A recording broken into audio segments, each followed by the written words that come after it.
പ്രഭാഷകൻ 38 അധ്യായം. വൈദ്യനും രോഗശാന്തിയും. വൈദ്യനെ ബഹുമാനിക്കുക, നിനക്ക് അവനെ ആവശ്യമുണ്ട്, കർത്താവാണ് അവനെ നിയോഗിച്ചത്.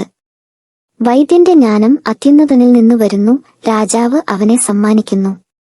വൈദ്യന്റെ വൈഭവം അവനെ ഉന്നതനാക്കുന്നു, മഹാന്മാർ അവനെ പ്രശംസിക്കുന്നു. കർത്താവ് ഭൂമിയിൽ നിന്ന് ഔഷധങ്ങൾ സൃഷ്ടിച്ചു, ബുദ്ധിയുള്ളവൻ അവയെ അവഗണിക്കുകയില്ല. അവിടുന്ന് വെള്ളത്തെ തടിക്കഷണം കൊണ്ട് മധുരീകരിച്ച് തന്റെ ശക്തി വെളിപ്പെടുത്തിയില്ലേ? മനുഷ്യന്റെ അത്ഭുതകൃത്യങ്ങളിൽ മഹത്വപ്പെടേണ്ടതിന് അവിടുന്ന് മനുഷ്യർക്കു സിദ്ധികൾ നൽകി. അതു മുഖേന അവൻ വേദനയകറ്റുകയും രോഗം സുഖമാക്കുകയും ചെയ്യുന്നു. ഔഷധ നിർമ്മാതാവ് അതുപയോഗിച്ചു മിശ്രിതം ഉണ്ടാക്കുന്നു. അവിടുത്തെ പ്രവൃത്തികൾക്ക് അന്തമില്ല, ഭൂമുഖത്ത് അവിടുന്ന് ആരോഗ്യം വ്യാപിപ്പിക്കുന്നു. മകനേ, രോഗം വരുമ്പോൾ ഉദാസീനനാകാതെ കർത്താവിനോട് പ്രാർത്ഥിക്കുക, അവിടുന്ന് നിന്നെ സുഖപ്പെടുത്തും. നീ തെറ്റുകൾ തിരുത്തി നേരായ മാർഗത്തിലേക്ക് തിരിയുകയും ഹൃദയത്തിൽ നിന്നു പാപം കഴുകിക്കളയുകയും ചെയ്യുക. സുരഭില ബലിയും സ്മരണാംശമായി നേർത്ത മാവും സമർപ്പിക്കുക. കാഴ്ച വസ്തുക്കളിൽ കഴിവിനൊത്ത് എണ്ണ പകരുക.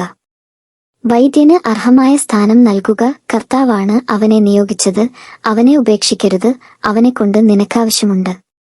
വിജയം വൈദ്യന്റെ കൈകളിൽ സ്ഥിതി ചെയ്യുന്ന അവസരമുണ്ട്. രോഗം നിർണയിച്ച് സുഖപ്പെടുത്തി ജീവൻ രക്ഷിക്കാൻ അവിടുത്തെ അനുഗ്രഹത്തിനു വേണ്ടി അവനും കർത്താവിനോട് പ്രാർത്ഥിച്ചിട്ടുണ്ട്.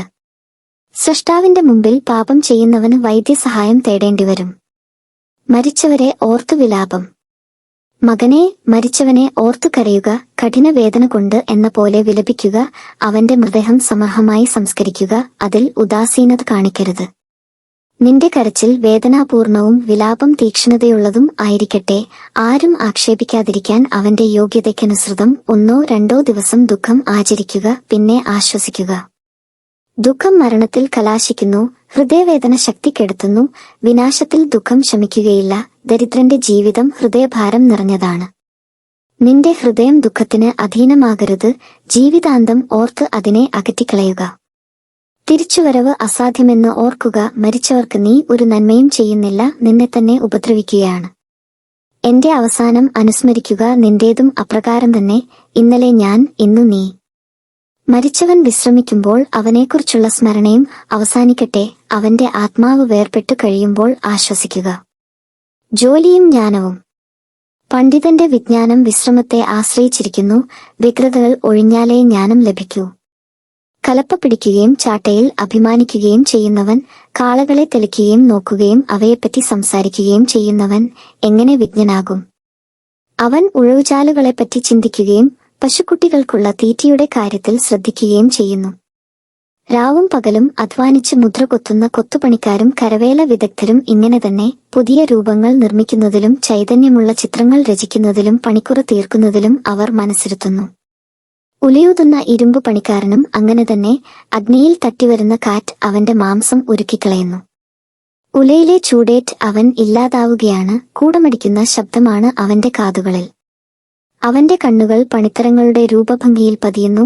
അവ പണിക്കുറ തീർത്ത് അലങ്കരിക്കാൻ അവൻ തത്ശ്രദ്ധനാണ്. കാലുകൊണ്ട് ചക്രം തിരിച്ചു ജോലി ചെയ്യുന്ന കുശവനും അങ്ങനെ തന്നെ.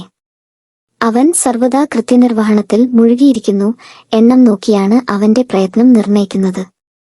അവൻ കൈകൊണ്ട് കളിമണ്ണിന് രൂപം കൊടുക്കുന്നു, കാലുകൊണ്ട് കുഴച്ചു പാകമാക്കുന്നു. മിനുക്കുന്നതിൽ അവൻ ശ്രദ്ധ പതിക്കുന്നു, തീച്ചൂള വൃത്തിയാക്കുന്നതിലും അവൻ ശ്രദ്ധിക്കുന്നു. ഇവരെല്ലാം കരവിരുതിനെ ആശ്രയിച്ചിരിക്കുന്നു. ഓരോരുത്തരും താന്താങ്ങളുടെ തൊഴിലിൽ സമർത്ഥരാണ്. അവരെ കൂടാതെ നഗരം പണിയാനാവില്ല. ആളുകൾക്കവിടെ വരുന്നതിനോ താമസിക്കുന്നതിനോ സാധിക്കുകയില്ല. എങ്കിലും പൗരസമിതികളിലേക്ക് അവർ വിളിക്കപ്പെടുന്നില്ല. പൊതുസഭയിൽ അവർക്ക് പ്രാമുഖ്യമില്ല. ന്യായാസനത്തിൽ അവർ ഇരിക്കുന്നില്ല. വിധിപ്രസ്താവം അവർ ഗ്രഹിക്കുന്നില്ല. അനുശാസനമോ വിധിപ്രസ്താവമോ വ്യാഖ്യാനിക്കാൻ അവർക്കു സാധിക്കുകയില്ല. ആപ്തവാക്യങ്ങൾ അവർ പ്രയോഗിക്കുന്നില്ല. എന്നാൽ ലോകത്തിന്റെ ഘടന അവർ നിലനിർത്തുന്നു. തങ്ങളുടെ തൊഴിലിനെക്കുറിച്ചാണ് അവരുടെ പ്രാർത്ഥന.